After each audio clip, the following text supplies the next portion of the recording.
Yes Margaret here. ഞാൻ ഭാർഗവി. ഞാൻ ബാംഗ്ലൂരിൽ നിന്നാണ്. ഇവിടെ ഒരു നഴ്സിംഗ് ഹോമിൽ വെച്ച് നിങ്ങളുടെ ഭർത്താവ് മിസ്റ്റർ ഡാനി മരിച്ചുപോയി. Madam, madam, can you hear me? Danny അയാൾ എന്റെ ഭർത്താവല്ല. എനിക്ക് അങ്ങനെ ഒരാളെ അറിയില്ല.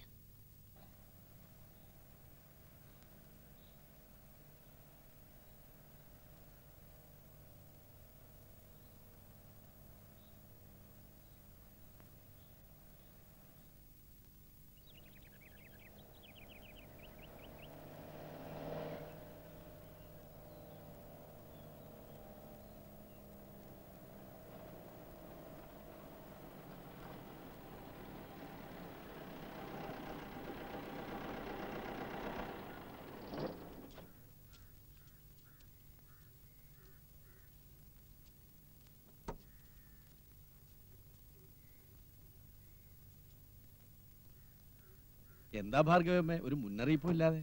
അമ്മയുടെ അസുഖമൊക്കെ ഭേദമായോ? അമ്മുമ്മേ, ലഗേജ് ഇറക്കി വെച്ചൂടെ? നാരായണനാരെ, ഒന്ന് നിൽക്കുക, ശ്രദ്ധിച്ച് കേൾക്കുക, ഞെട്ടരുത്. ഇതിനകത്ത് ഒരു മനുഷ്യന്റെ ശവശരീരമുണ്ട്. എന്റെ കൂടെ ഇവിടേക്ക് വരണ വഴി മരിച്ചുപോയതാ. ബോഡി ശ്രദ്ധിച്ച് താഴെ ഇറക്കി വെക്കുക, പറയണ പോലെ ചെയ്യ. എന്താ ഭാർഗവമേ പറയണേ? ഏതോ ഒരാളുടെ ശവം. പോലീസൊക്കെ അറിഞ്ഞ എന്താവും? പോലീസിലൊക്കെ ഞാൻ അറിയിച്ചു കഴിഞ്ഞു. എന്റെ കയ്യില് കൃത്യമായ പേപ്പേഴ്സ് ഉണ്ട്. നിങ്ങള് ഞാൻ പറയണ പോലെ ചെയ്യ. മോളെ അകത്തേക്ക് വെക്കൂ. വാൻകാരന്റെ പൈസ എത്രയാന്ന് വെച്ചാ കൊടുക്കുക. ബോഡി ഇറക്കി വരാന്തേ വെക്കുക. എന്നിട്ട് അദ്ദേഹം ഒരു ക്രിസ്ത്യാനിയാണ്. ക്രിസ്ത്യൻ രീതിയിൽ ശരീരം അടക്കം ചെയ്യണം. പള്ളിക്കാര് സമ്മതിക്കുമെന്ന് തോന്നണില്ല. ഈ ഇടവകയിലുള്ള ആളല്ലല്ലോ. അതുകൊണ്ട് നമ്മുടെ പറമ്പിൽ തന്നെ വേണ്ടി വരും. നമ്മുടെ പറമ്പിൽ ഒരു ക്രിസ്ത്യാനിയുടെ ശവം അടക്കേ?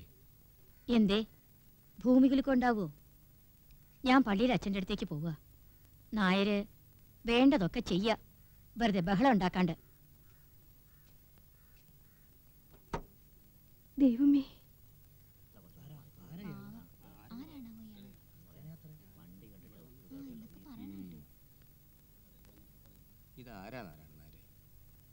ആർക്കറിയാം? എവിടെയോ ജീവിച്ച ഏതോ ഒരു മനുഷ്യൻ. ഇതാരാ അമ്മുമ്മേ? അറിയില്ല മോളെ.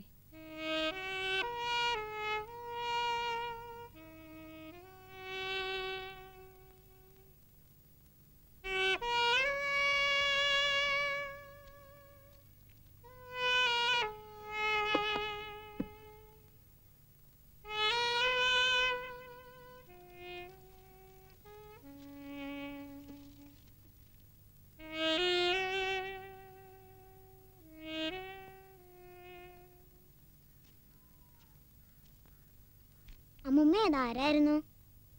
ആര്? ആ മരിച്ചാള്. അയാള് ഡാനിയൽ തോംസൺ.